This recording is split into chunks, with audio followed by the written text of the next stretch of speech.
BSF জওয়ান পূর্ণম কুমার সাউ পাকিস্তান থেকে ফিরে দিতে বাধ্য হলো ভারতের চাপে। এখন তার মেডিকেল টেস্ট হচ্ছে, ডিব্রিফিং হবে। দেশে ফিরেছেন, ঘরে হয়তো এখনো ফিরতে পারেননি, কিন্তু এটা তো সত্যি এবার তিনি নিরাপদে আছেন, সুরক্ষিত আছেন।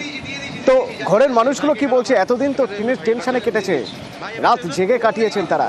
রানা রয়েছেন হুগলি রিস্টার সেই সাউ বাড়ির সামনে থেকে, সাউ পরিবারের সাথে তাদের সঙ্গে কথা বলছেন। রানা, কি বুঝছো কথা বলে, কি বলছেন তারা?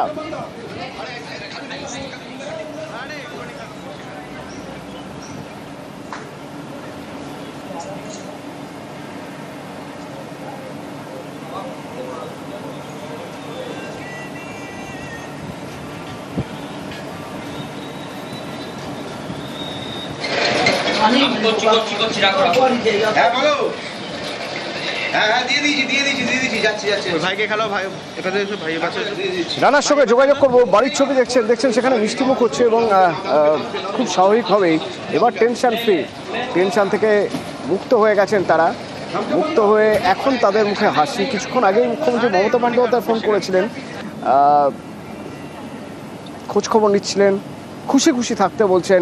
রানা রয়েছে সরাসরি। রানা, একটু তোমার কাছ থেকে জেনে নিই বাড়ির পরিবেশটা আজ কেমন, কারণ এর আগে যে কবার তোমার সঙ্গে কথা হয়েছে তুমি গিয়েছো, কেমন যেন একটা ঘুমোট চাপা একটা ব্যাপার, একটা টেনশন সবসময় থমথমে। এখন তো খোলা বাতাস, কেমন লাগছে, কেমন দেখছো? একদমই তাই। দেখো, তুমি যে কথাটা বললে, তখন যে টেনশন, তখন যে আতঙ্ক, যে উদ্বেগ ছিল, এইটা কিন্তু পুরো কেটে গেছে।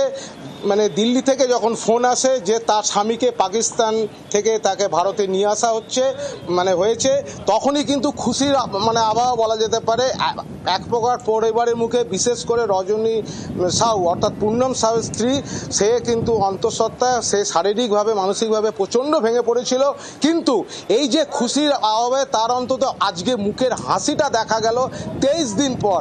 কারণ গত 23 এপ্রিল পাক রেঞ্জারের হাতে সে আটক হয়েছিল পূর্ণম সাউ। তারপর থেকে বহুবার কথাবার্তা হয়েছে, বিএসএফ এর থেকেও ফোন করা হয়েছিল, পরিবারের তরফ থেকে কোনো সউত্তর দিতে পারেনি।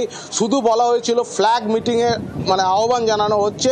তারপরেই যখন সেই অপারেশন সিন্দুর, সেই যুদ্ধের আবহাওয়া হয়ে গেছিল, তখন কিন্তু পরিবার একদম টেনশনে পড়ে গেছিল যে এই অপারেশন সিন্দুর চলাকালীন তার স্বামী পূর্ণম সাউকে কি ফিরিয়ে আনার ব্যাপারে কোনো উদ্যোগ নেওয়া হবে কিনা, সেই নিয়ে খুব আতঙ্ক ছিল।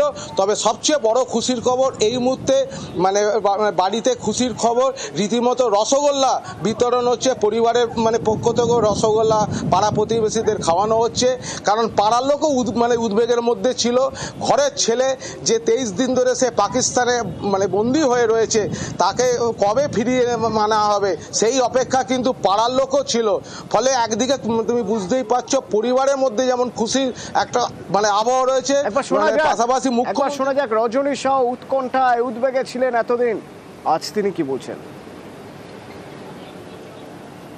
কি বলবো, আজকে তো খুবই বড় দিন। উনি ফিরে এসেছেন, আমাদের ইন্ডিয়া চলে এসেছেন। এখন ওনার সাথে ভিডিও কলিং হলো, ফোনে কথা বললাম। উনি বললেন टेंशन मत लो, हम एकदम ठीक है। और फिर वो बोले 3 बजे हमको फोन करेंगे। जॉबे থেকে উনি আমাকে কন্টিনিউ ফোন করছেন, 3-4 दिन থেকে ফোন করছিলেন, मैडम टेंशन मत लीजिए, टेंशन मत लीजिए, हम लोग पूरा कोशिश कर रहे हैं, वो आ जाएंगे। देखिए वो 3 दिन हमसे बात किए, चौथा दिन मेरे हस्बैंड आ गए हैं। 17 সাল থেকে ছিলেন, এখনো যদি আমার মনে হয় উনি ডিউটি করতে চান, নিশ্চয়ই করবেন। আমার কোনো সেইটা নিয়ে আমি কোনো দিন অবজেকশন করিনি ওনার ডিউটি নিয়ে। মুখ্যমন্ত্রী মমতা বন্দ্যোপাধ্যায় নিয়মিত যোগাযোগ রেখেছিলেন বলে জানাচ্ছিলেন রজনী সাউ। আজ যখন এই সুখবর পাওয়া গেল, তখনও মুখ্যমন্ত্রী ফোন করলেন রজনী সাউকে, এবং কি কথা হলো তাদের দুজনের মধ্যে আমাদের ক্যামেরার সামনে শুনুন। হ্যালো, হ্যাঁ দিদি নমস্কার, অনেক অনেক ধন্যবাদ আপনাকে দিদি। আজকে উনি আপনাকে আমি বলে দিয়েছিলাম। হ্যাঁ সকালে হয়ে গেছে, খুব তাড়াতাড়ি হয়ে গেছে, খুব ভালো হয়েছে। অনেক অনেক ধন্যবাদ ম্যাডাম। আপনি ভগবান আপনাদের ভালো রাখুক, আপনার বাচ্চাদের ভালো রাখুক।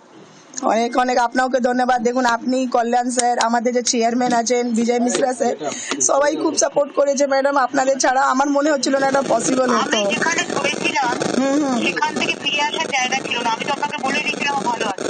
আচ্ছা আচ্ছা, হ্যাঁ ম্যাডাম দেখুন আপনার কথায় তো আপনি আমাকে বললেন কি আপনাকে কোথাও যাওয়ার দরকার নেই, আপনি ঘরে থাকুন, আমি ঠিক ওনাকে নিয়ে আসবো। আর দেখুন আপনি আমার সাথে 3 দিন কথা বললেন ম্যাডাম, আজ 4th ডে উনি চলে এসেছেন। হ্যাঁ আমি আপনাকে ফোন করেছিলাম সকালে, হ্যাঁ। খারাপ বলে ধরেনি, কিন্তু আমি যখনই শুনেছি রিলিজ হয়ে গেছে আমি তখনই ফোন করেছি। না ম্যাডাম অ্যাকচুয়ালি আমার আজকে ফোন খারাপ হয়ে গেছে আর অনই হচ্ছে না। নো প্রবলেম, ঠিক আছে। আপনারা এখন একটু হাসিতে থাকুন। ঠিক আছে ম্যাডাম, অনেক অনেক ধন্যবাদ আপনাকে। আমার অনেক বেস্ট উইশেস থাকলো আমার ভাইয়ের জন্য। ঠিক আছে, ঠিক আছে ম্যাডাম, ঠিক আছে, থ্যাংক ইউ। Thank you.